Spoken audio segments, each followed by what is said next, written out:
Hello everyone, আজকে explain করব একটা হরর থ্রিলার কে ড্রামা। ড্রামার নাম হচ্ছে নাইট হ্যাজ কাম।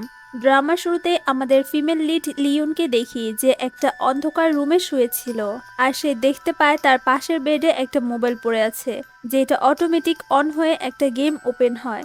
তখন লিওন সেই মোবাইলটা চেক করতে যায়, তখন ফোনের উপর রক্তের ফোঁটা পড়ছিল। তাই লিওন উপরের বেড চেক করে, যেখানে একটা মেয়ের ডেড বডি ছিল। আর এইটা দেখে লিওন ভয় পেয়ে সেই রুম থেকে বের হয়ে যায়, আর সে বাইরে পুলে চলে আসে। আর দেখে পুলে অন্য পাশে একটা মেয়ে দাঁড়িয়ে আছে, আর সেই মেয়ে পুলে নেমে যায় আর সব পানি লাল হয়ে যায়। হঠাৎ সেই মেয়ে পুলের মধ্যে দিয়ে লিওনের দিকে এগিয়ে আসছিল। এইটা দেখে লিওন সেখান থেকে দৌড়ে পালিয়ে মেইন হলের দিকে যাচ্ছিল।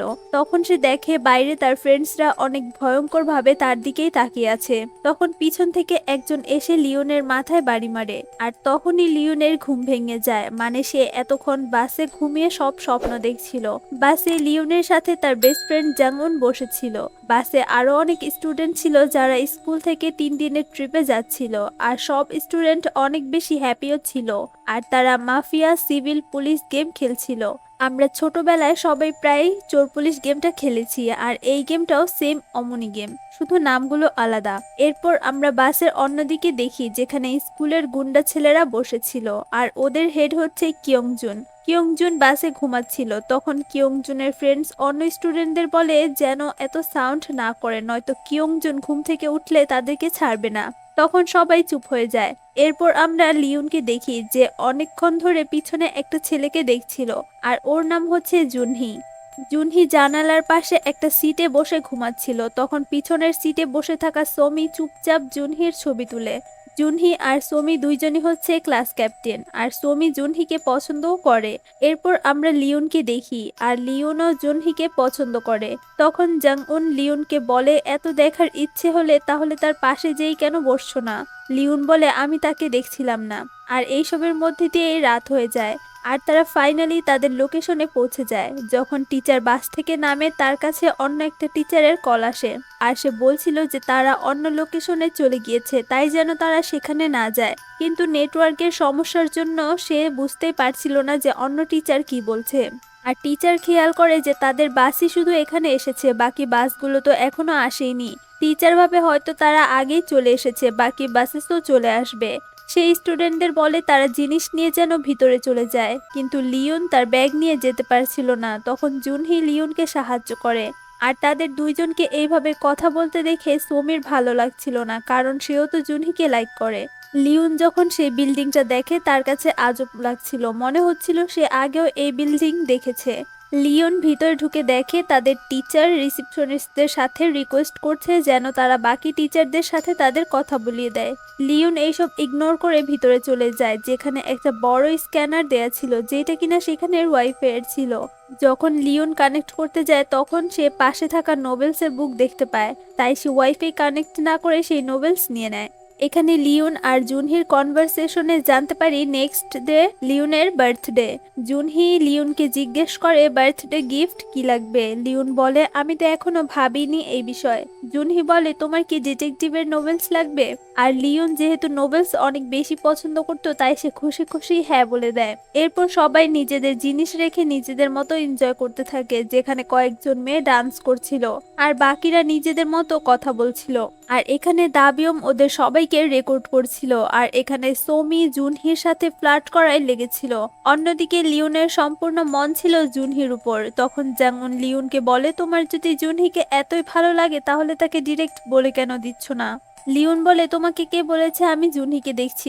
যাই হোক, জাঙ্গুন সেই ওয়াইফাই এর কোডটা স্ক্যান করেছিল, তাই তার ফোনে একটা অ্যাপ্লিকেশন অটো ইনস্টল হয়ে যায়।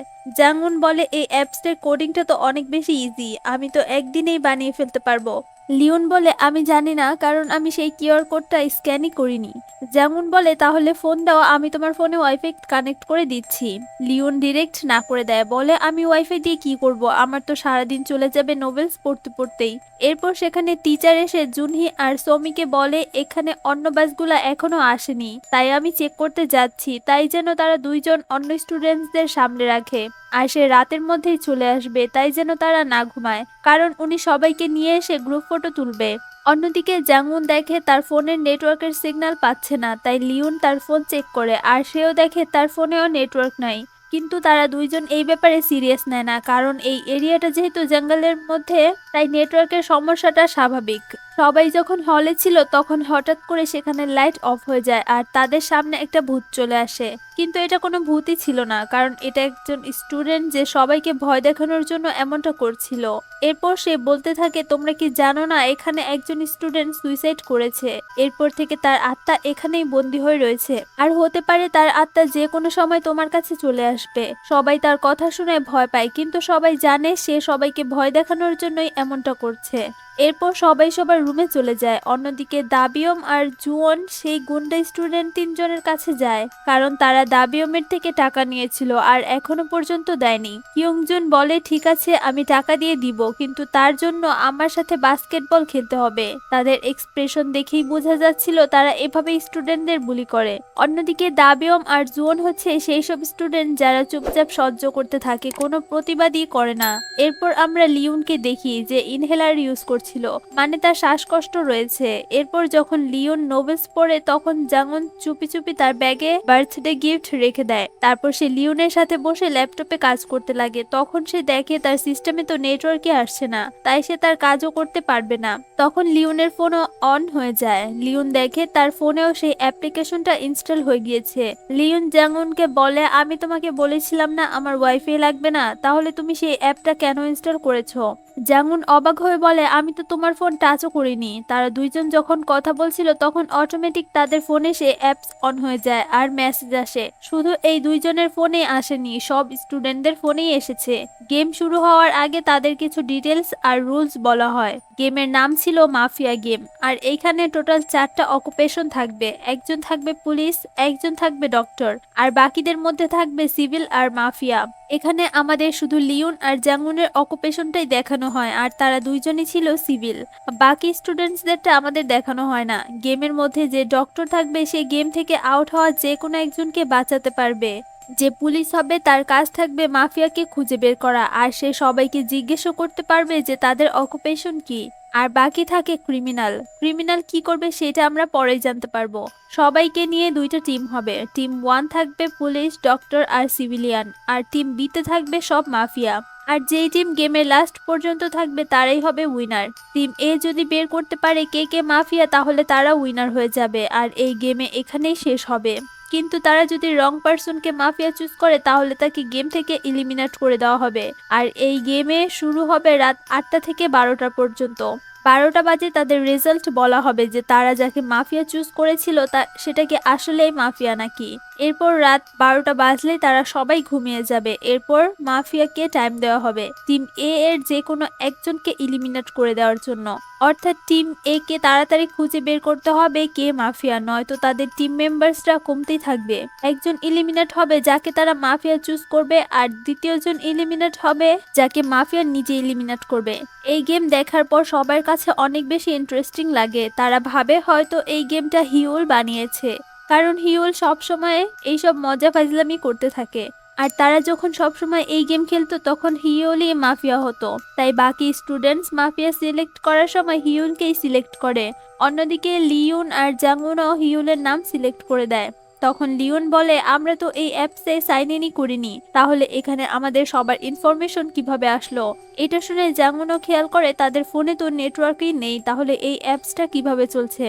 তারা দুইজন এই ব্যাপারে ভাবছিল তখন লিওনের কাছে দাহির মেসেজ আসে। দাহি তাকে ডেকেছে কথা বলার জন্য।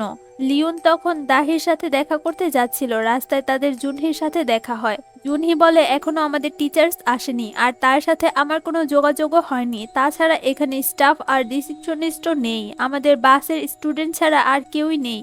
এরপর তারা তিনজন দাহির সাথে দেখা করতে যাচ্ছিল, আর রাস্তায় তারা জুনকে দেখে, তাই জুনহি তার সাথে কথা বলার জন্য থেকে যায়। তখন জুনহিকে কিয়ংজুনের কাছে নিয়ে আসে, কারণ কিয়ংজুন দাবিয়মকে বুলি করছিল।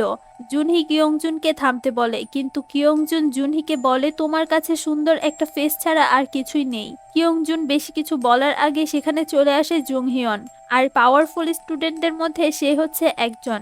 জুংহিয়ন সেখানে চলে আসায় কিয়ংজুন আর কাউকে বুলি করতে পারে না। অন্যদিকে লিওন আর জাংউন রাস্তায় দাহিকে পেয়ে যায়। দাহি জাংউনকে তার কাছে রেখে দেয়, বলে তোমার সাথে আমার কাজ আছে, আর লিওনকে পুলের কাছে যেতে বলে।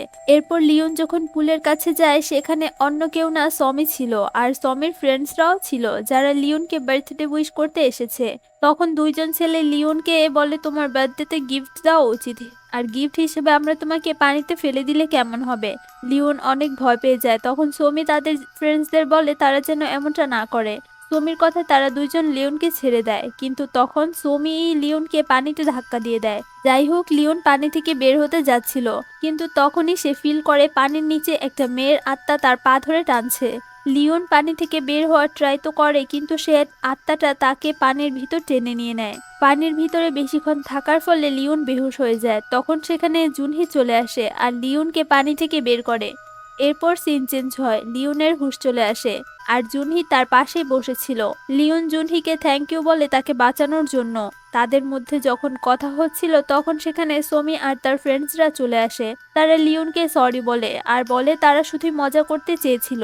কিন্তু জাংউনের তো সমির উপর অনেক রাগ হচ্ছিল আর সে চাচ্ছিল যেন লিওন তাদের সরি অ্যাকসেপ্ট না করে। কিন্তু লিওন অনেক বেশি কাইন্ড হার্টেড ছিল, যার কারণে সমি আর তার ফ্রেন্ডসদেরকে সরি অ্যাকসেপ্ট করে নেয়। এরপর সবাই যার যার রুমে ঘুমানোর জন্য চলে যাচ্ছিল, কারণ অনেক রাত হয়ে গিয়েছে। কিন্তু তখনই মাফিয়া গেমের টাইম অন হয়ে যায়, যেটা শুধুমাত্র 1 মিনিটের ছিল।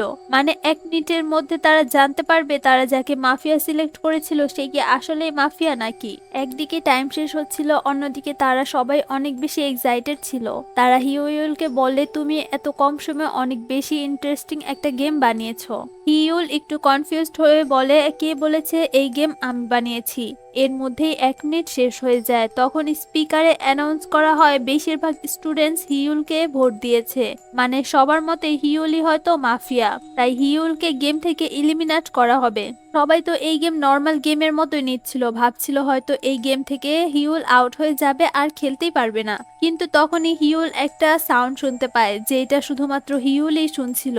সবাই তো ভাবছিল হিউল হয়তো নাটক করছে, কিন্তু হঠাৎ করে হিউলের চোখ সাদা হয়ে যায়। তখন সবাই ভয় পেয়ে যায় আর হিউল নিজের মাথা ফ্লোরের সাথে জোরে জোরে বাড়ি দিতে থাকে, যার ফলে অনেক বেশি ব্লিডিং হচ্ছিল।